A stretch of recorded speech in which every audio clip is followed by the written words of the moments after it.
만약 우리 아이들이 학교 가야 될 시간에 학교를 안 가고 다른 곳에 놀러 갔다고 생각해 보세요. 여러분 그냥 두시겠습니까? 그냥 둘 수가 없죠.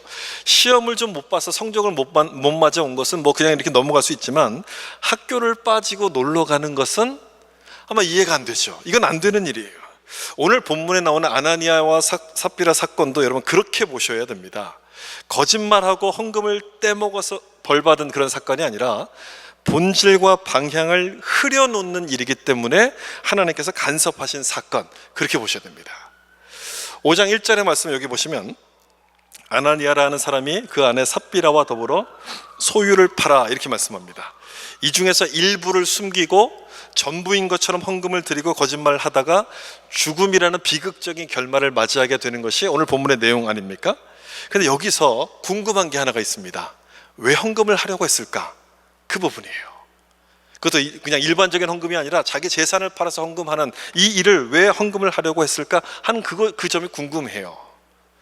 아마 이 스토리의 가장 중요한 배경이 되는 그런 내용 아니겠습니까? 이걸 좀 이해하시려면 바로 5장 앞에 나오는 4장 마지막 절 36절과 37절을 좀 보셔야 되는데, 구브로에서 난 레위족 사람이 있으니 이름은 요셉이라 사도들을 일컬어 바나바라 하니 그가 밭이 있음에 팔아 그 값을 가지고 사도들 발 앞에 두니라.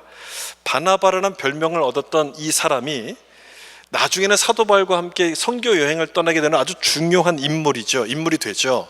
이 사람은 근데 부자였던 것 같습니다. 우리가 사도행전 2장과 4장에서 본 것처럼 그 당시 초대교회는 자기 재산을 팔아서 함께 나누어 쓰는 공동체 생활을 했습니다. 오순절에 성령이 임하면서 여러 가지 일들이 일어나지 않았습니까? 그리고 베드로의 설교를 듣고 회심한 사람들이 있었습니다. 근데 이 사람들이 집으로 돌아가지 않는 거예요. 돌아가지 않고 예루살렘에 계속 남아있는 겁니다.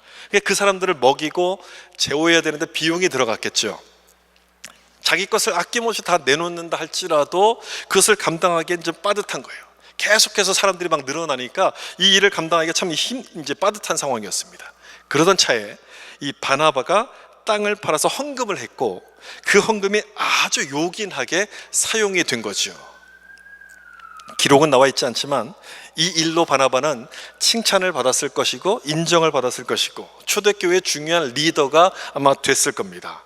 그리고 이어지는 말씀이 5장 1절에 이 말씀인 거예요. 아나니아 부부도 똑같이 했다는 말씀이 이 다음에 바로 이어집니다. 그러면 왜 이들이 헌금을 했는가? 여러분 이유를 알 수 있는 것 아닙니까? 뭐 때문이겠어요? 바나바처럼 되려고, 바나바와 똑같이 인정을 받으려고. 나도 땅을 팔아서 헌금하면 인정받아서 바나바 같은 인정받는 리더가 될 거야, 그런 마음을 갖고 헌금을 했을 겁니다. 그래서 문제는 바나바가 했던 헌금과 이 아나니아 부부가 했던 헌금은 근본적으로 달랐다는 거예요. 여기서부터 이 사건이 시작되는데 뭐가 달랐습니까? 바로 이 점을 좀 첫 번째 생각해 보려고 하는데, 뭐가 달랐는가를 생각해 보면 이 사건이 어떻게 일어나게 됐는가 원인을 좀 알 수 있는데요. 지금 제가 설명드린 것처럼 바나바처럼 인정을 받고 싶어서 이들이 헌금을 했을 겁니다. 인정받고 싶은 욕구. 사람들은 다 누구나 그런 욕구가 있지 않습니까? 인정을 받으면 더 열심히 일할 수 있는 동기가 되기 때문에 뭐 그건 나쁜 건 아니에요. 근데 이 아나니아의 문제는 뭐냐면 그 인정을 사람에게만 받으려고 했다는 거예요. 사람에게만. 다시 말하면 하나님보다도 사람을 더 많이 의식했다는 그런 점입니다. 하나님을 안 믿는 사람이라면 모르겠지만 하나님을 믿는 사람에게는 이게 문제가 되는 것 아닙니까? 이게 잘못이죠. 이들의 동기가 하나님이 아닌 사람에게 있었다는 것을 2절 말씀을 보면 우리가 알 수 있는데, 여기 보세요. 2절. 그 값에서 얼마를 감췄습니다. 그 아내도 알더라. 얼마만 가져다가 사도들 발 앞에 두니. 감췄어요. 겉으로는 헌신을 하는 것 같지만 그 헌신은 하나님께 하는 헌신이 아니라 사람에게만 잘 보이기 위한 헌신이었다. 지금 그 말씀을 기록하는 거죠. 사도행전 4장을 우리가 볼 때 베드로가 체포당해서 복음을 전하지 말라고 위협을 받잖아요. 그때 뭐라고 답변합니까? 하나님 앞에서 사람의 말을 듣는 게 옳은가? 아니면 하나님 말씀 듣는 게 옳은가? 그렇게 이야기를 하면서 하나님께 인정받는 일을 합니다. 근데 아나니아는 반대로예요. 반대로. 왜 반대로 했을까? 무엇 때문일까? 아나니아가 사람을 의식했던 것은 내가 높아지고 싶은 욕심 때문인 거죠. 내가 높아지고 싶은 그 욕심, 바나바에 대한 질투에다가 내가 높아지려는 그 욕심이 맞물려 가지고 하나님을 속이는 모습으로 이렇게 나타난 거예요. 사람은 속일 수 있어도 하나님은 어떻게 속입니까? 속일 수가 없는데 욕심이 딱 들어오니까 눈이 멀어서 그럴 수 있다라고 그렇게 믿게끔 된 거예요. 그래서 성경은 욕심이 잉태한 즉 죄를 낳고, 그 다음에 탐심은 곧 우상 숭배니라 그렇게 말씀해요. 탐심은 우상 숭배, 신상을 세워놓고 거기에 절하는 것만이 우상 숭배가 아니라 욕심을 이루기 위해서 하는 그 모든 것들이 다 우상 숭배, 욕심으로 하는 모든 것들이 다 우상 숭배라는 거예요. 이것이 아나니아 사건의 그 원인이죠. 하나님보다도 내 욕심이 앞서게 되니까 돈을 사용합니다. 돈을 이용합니다. 사람들을 의지하게 됩니다. 요즘식으로 말하면 이렇게 되겠죠. 내가 성공할 수만 있다면 뭐든지 할 거야. 뭐든지 할 거야. 성공할 수만 있다면 뭐든지 할 거야. 우리가 이런 생각을 종종 하지 않습니까?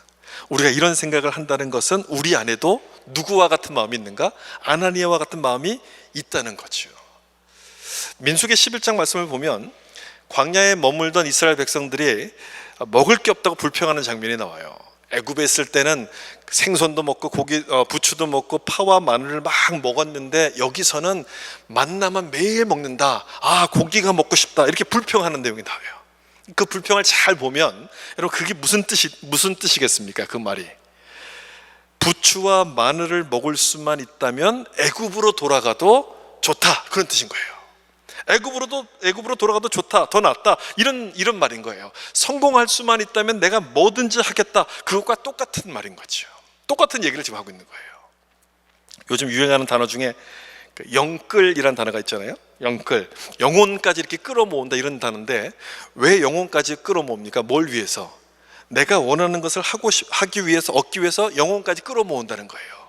비투란 단어도 마찬가지 아닙니까?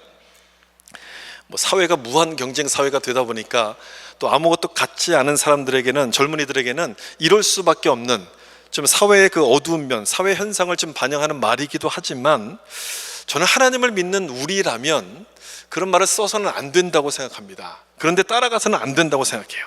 왜냐하면 영혼까지 끌어온다는 얘기는 성공한다면 내가 뭐든지 하겠다는 것과 똑같은 말인 거예요. 욕심에서 나온 거고요, 탐욕에서 나온 거예요. 하나님보다 내가 더 중요하고 나를 높이려는 그 우상 숭배와 똑같은 것이기 때문에 하나님을 믿는 우리는 그런 말을 쓰면 안 되는 거죠. 민수기 11장에서 불평하던 이스라엘 백성들에게 하나님께서 뭐라고 하십니까? 욕심 때문에, 이들이 욕심을 품어서 그렇다고 하시면서 고기를 주세요. 메추라기를 통해서 고기를 주시고 고기를 먹게 하시는데 고기를 삼키기 전에 이들이 심판을 당합니다. 다 죽죠. 욕심이 왜 나쁜 건가요, 여러분? 욕심이 왜 나쁩니까? 욕심은 우리의 눈을 가리기 때문에 나쁜 거예요. 우리의 눈을 가려서 내가 지금 어디로 가고 있는지를 보지 못하도록 만들기 때문에 눈을 가린 겁니다. 배불리 먹는 노예 아니면 배고픈 자유인, 여러분 이 둘 중에서 어떤 게 더 좋은 겁니까? 배불리 먹는 노예가 좋습니까? 아니면 배고픈 자유인이 더 좋은 겁니까? 자유인이 더 좋은 것 아닙니까? 배가 고파도 자유인으로 사는 것이 훨씬 더 좋은 거예요. 이스라엘 백성들이 광야에 있다는 얘기는 내가 그런 자유인이 됐다는 이야기고, 하나님께서 약속하신 젖과 꿀이 흐르는 가나안 땅으로 가고 있는 과정이라는 거예요. 과정. 그런데 욕심이 딱 생기니까 그게 안 보이는 거예요. 여러분들도 여러분 인생 가운데 지금 광야의 길을 걸어가고 있다고 생각하신다면 그걸 꼭 기억하셔야 돼요. 광야를 보지 마시고요, 이 광야를 통해서 나를 어디로 인도하시는가, 거기를 보셔야 돼요. 근데 욕심이 생기면 그게 안 보이는 거예요. 눈앞에 것만 보니까 불평이 나기 시작하죠. 나만 보니까 방향을 잃어버립니다. 내가 로또에만 당첨된다면 지옥에 가도 무슨 상관이 있겠어, 지옥에 가도 좋다, 그렇게 말하는 분들이 있어요. 여러분 그게 얼마나 무서운 말인지 모르는 거예요. 그 모습이 아나니아와 삽비라의 모습과 똑같은 거예요. 탐욕 때문에 하나님이 나에게 주신 그 축복이 보이지 않아서 타락의 길로 가게 됩니다. 또한 이 사건의 원인은 이것으로도 생각해 볼 수 있습니다. 이들 부부가 서로에게 돕는 배필이 되지 못했다는 거예요. 오늘 본문 2절을 다시 좀 보시면 그 아내도 알더라, 이런 말이 나오잖아요. 알더라, 둘이 같이 계획을 했다는 그런 내용이에요. 9절에도 보시면 베드로가 이르되 너희가 어찌 함께 꾀하여 주의 영을 시험하려 하느냐, 이런 말이 나와요. 함께 꾀하여. 부부는 돕는 배필이어야 하는데 그러지 못한 거예요. 그러지 못해서 함께 심판을 받게 됩니다. 여러분, 이 모습을 보면 어떤 부부가 딱 떠오르지 않습니까? 아담과 하와가 딱 떠오르지 않습니까? 하와가 선악과를 먹었을 때 남편이었던 아담이 나서서 말렸어야 되는데 같이 먹어요. 그리고 같이 하나님께 심판을 받습니다. 저는 그 장면을 볼 때마다 이걸 의리라고 해야 될까? 뭐라고 해야 될까? 참 고민이 많이 돼요. 이게 의리인가? 부부간의 의리인가? 뭐 그런 게 아닌 거죠. 돕는 배필의 역할을 하지 못한 그런 결과 아닙니까? 근데 아나니아도 마찬가지였어요. 부부가 함께 살도록 하신 것은 한쪽이 잘못할 때 다른 쪽에서 바로 잡아주라는 그런 뜻이거든요. 소비를 많이 하는 아내가 있으면 절약하는 남편이 있어야지 그 집안이 망하지 않습니다. 둘이 양쪽에 다 소비를 좋아해 보세요. 막 써보세요. 그 집안이 어떻게 제대로 세워지겠습니까? 설 수가 없는 것이죠. 신앙도 마찬가지야. 신앙도 부부 양쪽 모두가 다 신앙이 좋다면 그보다 더 좋은 건 없습니다. 금상첨화죠. 최고예요. 베스트예요. 그렇지만 둘 중에 한쪽만 믿는다면, 베스트는 아니지만 그래도 괜찮습니다. 그나마 괜찮습니다. 믿는 사람이 믿지 않는 배우자를 위해서 기도해 줄 수는 있지 않습니까? 가장 나쁜 케이스가 뭔지 아십니까? 둘 다 안 믿는 거예요. 둘 다 안 믿는 사람은 옆집에 예수 잘 믿는 사람이 이사 오기를 기다릴 수밖에 없는 거예요. 아무도 날 도와줄 수 있는 사람이 없는 거니까. 아나니아가 바로 이런 월스트 케이스였어요. 믿는다고는 하지만 둘 다 마음이 다른 곳에 가 있어요. 남편이 절반만 헌금합시다라고 이야기했을 때 아내가 나서가지고 하나님이 보시는데 그러면 안 되죠. 정직해야죠. 그렇게 말해서 균형을 잃지 않도록 이렇게 잡아줘야 되는데 그걸 못한 거예요. 만약 이들 부부가 그렇게 서로 이렇게 부부를 균형을 맞춰주는 사람이었다면 이런 비극적인 결과는 생기지 않았을 겁니다. 여러분의 남편은 어떻습니까? 여러분의 아내는 어떠십니까? 믿음이 좋은 분입니까? 믿음이 좋다면 여러분 감사하셔야 돼요. 만약에 이 삽비라 갖고 아나니아 같았으면 어떡할 뻔했습니까? 큰일 날 뻔하지 않았습니까? 믿음이 좋다면 감사하셔야 돼요.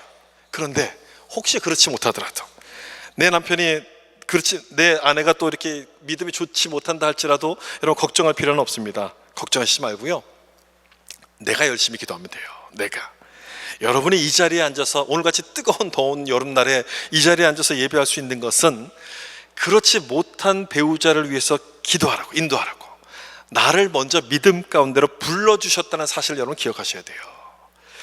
배우자가 잘 되고 안 되는 것은 누구에게 그럼 달린 겁니까? 나에게 달린 거예요. 여러분에게 달린 거예요. 내 안에도 아나니아 같은 모습이 있으면 여러분 기억하시고, 욕심을 버리고 또 서로 돕는, 믿음 가운데 돕는 배필이 되셔서 하나님을 기쁘시게 하는 여러분 될 수 있기를 예수님 여러분 축복합니다. 두 번째, 이 사건의 의미에 대해서 잠깐 좀 생각해 보겠습니다. 오늘 본문을 읽을 때 두렵다, 무섭다는 생각이 들기도 하지만 한편에서는 너무하지 않은가, 하나님께서 지금 너무 가혹하다, 이런 생각이 들기도 합니다. 거짓말을 좀 하긴 했지만 헌금을 하긴 했잖아요. 안 한 게 아니잖아요. 절반을 헌금을 드리지 않았습니까? 그런데도 이들을 죽게 하신 것은 너무 가혹한 거 아니야? 이런 생각이 들어요. 여러분도 그런 생각이 들지 않습니까? 그런데 우리가 생각하는 것처럼 정말 이 일이 가혹한 일이라면 초대교회의 지금 상황에서는 이런 일이 일어나서는 안 됩니다. 지금 상황과는 맞지 않는 일이에요. 지금 초대교회는 한참 부흥하는 중 아닙니까? 사도행전 1장부터 시작해서 계속해서 믿음의 승리를 쭉 이어오고 있는 중인데 갑자기 찬물을 끼얹는 것 같은 이 사건이 벌어지는 거예요. 초대교회 입장에서는 악재와도 같은 그런 사건이 될 수 있는데 하나님은 그럼 왜 이 일을 허락하신 걸까? 왜 이 상황에서 이 일을 허락하셨을까? 정말 가혹하고 불리한 사건이라면 허락하실 리가 없는 거예요. 그럼 뭔가? 그럼 도대체 이유가 뭐냐? 초대교회는 이제 막 시작하는 중 아닙니까? 시작하는 중이기 때문에 교회의 본질과 방향을 바로 세우기 위한 거라고 보시는 게 맞습니다. 본질과 방향을 바로 세우기 위한 것. 이 사건으로 인해서 교회가 문을 닫지 않습니다. 교회에 왔는데 갑자기 사람이 죽었다고 해보세요. 그 교회 누가 나가겠습니까? 문을 닫는 게 맞는데요, 문 닫지 않아요. 더 많이 부흥하게 돼요. 그걸 보면 그렇게 보는 게 맞아요. 따라서 이 사건은 하나님께서 이 초대교회의 순결과 거룩을 보호하시기 위해서 베푸신 사건이에요. 순결과 거룩을 보호하시는 사건. 초대교회는 어린아이와 같은 상황이었어요. 이제 막 시작했으니까 어린아이 같기 때문에 3살 버릇이 80까지 간다는 말처럼 이때 신앙의 방향을 명확하게 세워준 것이 굉장히 중요합니다. 만약 이 아나니아의 거짓말을 그냥 묵인하고 넘어갔다면 이 앞으로 교회는, 초대교회는 정직과 거룩을 잃어버리게 될 거예요. 잃어버릴 거예요. 그래서 하나님은 가혹해 보이지만 이 심판을 하시는 거였어요. 또한 이 사건이 거룩하게, 우리 눈에 가혹하게 보이는 것은 아마도 하나님에 대한 이미지를 우리가 사랑에만 맞추기 때문에 그럴 겁니다. 구약에 나오는 그 심판의 하나님, 뭔가 좀 두려운 하나님의 이미지가 아닌 사랑과 은혜의 하나님만을 우리가 기억하기 때문에 아마 그럴 거예요. 근데 여러분, 그게 맞습니까? 하나님은 그런 모습의 하나님이십니까? 신약의 하나님처럼 물론 사랑과 은혜의 하나님이고 사랑을 강조하긴 하지만 그렇다고 해서 우리의 모든 죄까지도 다 용납하시고 묵인하시는 것이냐? 아니죠. 아니라는 거예요. 우리의 죄까지 용납하시지 않습니다. 본문의 사건은 바로 그걸 보여주는 사건이에요. 따라서 아나니아처럼 믿음이 있다고 생각하는 사람도 언제든지 죄로 인해서 넘어질 수 있기 때문에 그 죄를 기억해라, 그 죄로부터 깨어있으라고 주시는 경고의 말씀이라는 겁니다. 이 아나니아가 누군지에 대한 설명이 나오지 않는데 추측해보면 아마도 이 사람은 마가의 다락방에서 기도하던 120명 중에 한 명이 아니었을까, 그렇게 추측해 볼 수 있습니다. 그래서 초대교회 가운데서 뭔가 좀 이렇게 중요한 리더 자리에 올라가 있었던 거겠죠. 그런데 이런 사람이 사탄의 유혹에 넘어가요. 어찌 그럴 수 있을까? 저렇게 믿음이 좋다는 사람인데 어떻게 사탄의 유혹에 넘어갈 수 있을까 싶은데 이와 비슷한 케이스는 너무 많습니다. 예수님의 12제자 중에서도 한 사람, 가룟 유다가 넘어가지 않습니까? 아담의 아들이었던 최초의 살인을 보면 가인도 마찬가지입니다. 누구라도 넘어질 수 있다는 거예요. 누구라도 넘어질 수 있기 때문에 이 사건을 보면서 아나니아와 같은 생각을 가진 사람들 경각심을 가지라고 이 사건을 주시는 거죠. 내 안에 욕심이 품고 내 안에 거짓이 들어오면 사탄이 그걸 이용해서 나를 넘어뜨릴 수 있다는 것을 깨닫고 조심하라는 마음으로서, 경고로서 이 사건을 주신 거예요. 앞에서 설명을 드린 것처럼 여기서 문제가 되는 것은 이들의 동기 아니었습니까? 동기? 내가 높아지려는 욕심에서 거짓말을 하게 되고 베드로 앞에서 책망을 받고 그때 혼이 떠났다, 이렇게 기록합니다. 죽었다 기록해요. 그 결과만 놓고 보면 하나님이 가혹하신 듯 보이지만 그 과정을 좀 여러분 보실 필요가 있어요. 5장 3절부터 4절의 내용을 보시면요, 베드로가 이르되 아나니아야 어찌하여 사탄이 내 마음에 가득하여 내가 성령을 속이고 땅값 얼마를 감추었느냐? 사람에게 거짓말한 것이 아니요 하나님께로다. 베드로를 속인 게 아니라 누굴 속였다고 이야기합니까? 하나님을 속였다고 이야기해요. 베드로에게 도전한 것이 아니라 하나님께 도전한 것이고 그래서 심판을 받게 되었다는 겁니다. 아나니아의 혼이 떠났다라고 기록하거든요. 죽었다라고 표현하지 않고 아나니아의 혼이 떠났다라고 기록합니다. 삽비라 역시도 죽었다라고 기록하지 않고 혼이 떠났다라고 기록하는데 그 얘기는 뭐냐면 하나님이 죽이신 게 아니라 하나님의 거룩에 맞서다가 스스로 치명상을 입고 죽었다, 쓰러졌다, 그런 뜻의 말씀이에요. 모닥불이 있는데 그 모닥불 속으로 나방이 뛰어들면 여러분, 불이 죽인 겁니까? 나방이 스스로 죽은 겁니까? 그것과 똑같은 상황이란 거예요. 하나님은 회개할 기회를 주셨어요. 베드로를 통해서 어찌 이것만 땅값으로 가져왔느냐 이렇게 말했을 때 잘못을 깨닫고 돌이킬 수 있었습니다. 삽비라도 마찬가지였어요. 땅값이 이것뿐이냐, 내게 말하라, 이 얘기했을 때 돌이킬 기회를 주었지만 이들은 받아들이지 않습니다. 돌이키지 않습니다. 따라서 이들 스스로가 회개할 기회를 거부한 겁니다. 여러분, 지옥은 왜 갑니까? 지옥 가는 이유가 뭡니까? 무엇 때문에 갑니까? 죄 때문에 갑니까? 맞는 답이기도 하고 맞지 않는 답이기도 합니다. 물론 지옥 가는 건 죄 때문에 가죠. 그런데 정확히 말하면 죄 때문에 가는 게 아니라 회개할 기회를 거절하기 때문에 가는 거예요. 회개할 기회를 거절하기 때문에. 성경은 이 세상 모든 사람들이 다 죄인이라고 말씀합니다. 여러분도 죄인이고 저도 죄인이에요. 그런데 우리가 지옥에 가지 않고 천국에 갈 수 있는 것은 내가 죄인임을 인정하고 내 죄를 대속하신 예수님을 믿기 때문 아닙니까? 따라서 죄 문제가 아니라 회개의 문제라는 거예요. 회개의 문제. 오늘 본문의 사건은 그 회개할 기회를 스스로 거절했기 때문에 주어진 결과라는 것을 말씀하는 거예요. 이들 스스로가 그걸 거부했다는 거죠. 이와 비슷한 장면이 출애굽기 19장에 나와요. 그 19장을 보시면 시내산에서 하나님께서 임재하실 때 산에 경계를 딱 쳐놓고 거길 넘어오지 말라 이렇게 말씀하세요.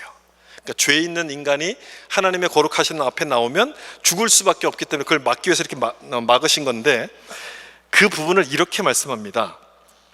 출애굽기 19장 24절을 보시면요, 제사장들과 백성에게는 경계를 넘어 나 여호와에게로 올라오지 못하게 하라. 내가 그들을 칠까 하노라. 이렇게 돼 있어요. 그들을 칠까 하노라. 예전 성경, 개역 성경에 보면 내가 돌격할까 하노라 이렇게 돼 있습니다. 돌격한다는 뜻인데, 여러분 이게 무슨 말입니까? 하나님이 친다, 하나님이 돌격한다, 이게 무슨 얘기입니까? 쉽게 말하면 경계를 넘어가면 자동 발사된다, 이런 뜻인 거예요. 안 넘어가면 괜찮은 거예요. 넘어가면 자동 발사된다는 거예요. 죄를 가지고 들어오는 사람을 용납할 수 없는 하나님의 거룩함에 대한 반응, 거룩함에 대한 반응을 지금 이렇게 표현하는 것인데, 따라서 아나니아와 삽비라가 죽은 것은 하나님이 죽이신 게 아니라 그들의 죄 때문에 스스로 죽었다는 거죠. 구약은 그렇게 말씀한다 쳐도 신약에서는 사랑과 은혜의 하나님을 말씀하고 있는 것 아니겠습니까? 여러분 그렇게 생각할 수 있을 거예요. 그렇게 생각하기 때문에 오늘 말씀이 참 가혹하게 보이는 말씀인데, 다음 문장을 좀 들어보세요. 이 말이 맞는 것 같습니까? 틀린 것 같습니까? 하나님은 심판을 모르시는 분이고 인간의 죄에 싸움을 걸거나 논쟁하는 분이 아니시다. 이 말이 맞는 말인 것 같습니까? 틀린 것 같습니까? 듣기에는 참 좋은 말이에요. 근데 성경은 이렇게 말씀하지 않습니다. 누가 한 말이냐면 신과 대화를 나눈다라고 스스로 주장하는 사람이 쓴 책에 나오는 문장인 거예요. 하나님은 심판을 안 한다, 그렇게. 하나님은 사랑이시기 때문에 지옥을 만들 리가 없다라고 주장하는 것과 똑같은 거예요. 똑같은 거예요. 성경을 모르면 이런 말에 혹하죠. 이런 말에 딱 넘어가겠지만, 성경이 말씀하는 하나님은 그런 하나님이 아니에요. 사랑과 은혜의 하나님을 말하지만 동시에 거룩과 공의의 하나님을 말씀하고 있습니다. 기분에 따라서 심판하시는 분이 아니라 하나님의 거룩에 도전하게 될 때는 돌격하시는 하나님이라고 말씀하는 거예요. 따라서 이 아나니아와 삽비라의 죽음을 우리가 어떻게 이해해야 되느냐, 출애굽기 이 말씀과 같이 연결해 볼 때 신의 산의 거룩한 경계를 무단 침입해서 받은 심판, 이렇게 보셔야 돼요. 먹지 말라는 선악과를 먹었을 때 받은 심판, 그렇게 여러분 보셔야 되는 거예요. 히브리서 12장 말씀에는 하나님을 소멸하는 불이라고 말씀합니다. 그 불 속으로 뛰어들어가면 누가 살 수 있겠습니까? 아무도 살 수가 없어요. 그럼 우리 사건은 교회의 본질을 설명해 주는 사건이에요. 초대교회가 지금 막 부흥하고 있지 않습니까? 그러다 보니까 세상적인 방법으로 뭔가 내가 좀 한 자리를 찾으려고 하는 사람들이 막 생겨나기 시작한 거예요. 아나니아 같이 기득권을 좀 잡아야 되겠다, 이런 사람들이 막 생겨나기 시작했어요. 그들에게 교회의 주인은 하나님이심을 지금 선포하는 거예요.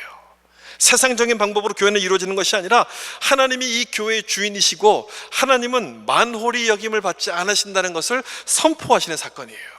만홀히 여김을 받지 않으신다. 여러분, 이 만홀, 이 말의 뜻이 무슨 뜻입니까? 만만하게, 소홀하게, 이런 뜻이에요. 만만하게 또 소홀하게 여긴다, 이런 뜻인 거예요. 하나님이 이 정도는 봐주시겠지, 뭐 하나님이 절대 그러실 리가 없어. 여러분, 이게 만만하게 생각하는 거예요. 하나님을 내 마음, 내가 하나님을 다 아는 것처럼, 그리고 내가 하나님을 막 이렇게 소유한 것처럼 행동하는데, 이 모습이 바로 만홀히 여기는 거예요. 우리가 그렇게 하나님에 대한 그 거룩에 대한 경외심을 잊어버리게 되면 우리도 아나니아와 삽비라와 똑같이 됩니다. 그러므로 이 말씀을 너무하다라고만 생각하기 전에 우리 자신을 돌아보는 말씀으로 여러분 생각해 보셔야 돼요. 하나님은 사랑과 은혜의 하나님이시지만 죄와 거룩에 대해서는 돌격하시는 하나님이구나, 그것을 기억하고 내 안에 아나니아와 같은 모습이 있지 않은가, 그 자신을 좀 돌아봐야 되는 거예요. 하나님은 우리가 어떻게 살기를 원하실까요? 거룩하고 순결하게 살기를 원하세요. 세상 사람들과 뭔가 좀 다르게 살기를 원하시는 거예요. 그래서 돌격하십니다. 돌격하신다고 말씀해요. 돌격하셔서 우리 자아를 무너뜨리고 내 속에 있는 거짓을 무너뜨려서 거룩하게 하시려고, 너무하신 것이 아니라 우리를 살리시려고, 하나님이 원하시는 방향으로 우리를 가도록 도와주시려고 그렇게 하신다고 말씀하는 거예요. 오늘 본문을 보면서 여러분 그것을 발견할 수 있어야 돼요. 그 부분을 캐치하셔야 돼요. 겉으로 보기에는 헌금에 관한 말씀인 것 같지만, 우리의 마음을 말씀하시는 거구나. 우리 마음이 사람을 향하면 안 되고 하나님을 향해야 되는 것이고, 그러지 못할 때 하나님께서 이 죄를 어떻게 다루시는가를 보여주시는 말씀이구나.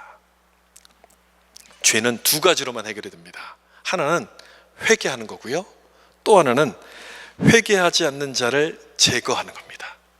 두 가지 방법이에요. 회개하거나 회개하지 않는 자를 제거하거나. 그렇게 하셔서 교회의 본질을 보호하게 하시고 더 부흥케 하심으로써 아나니아 사건은 하나님의 가혹한 모습을 보여주는 그 사건이 아니라 우리를 거룩으로 부르고 계시는 하나님의 뜻을 보여주는 그런 사건이 된다는 겁니다. 사랑하는 성도 여러분, 탐욕에 끌려서 스스로 파멸한 이 아나니아를 보면서 교훈으로 삼으시고, 그래서 죄를 멀리하시고 주님을 더 가까이 할 수 있는 그런 거룩한 성도님들이 될 수 있기를 예수님의 이름으로 축원합니다. 기도하겠습니다.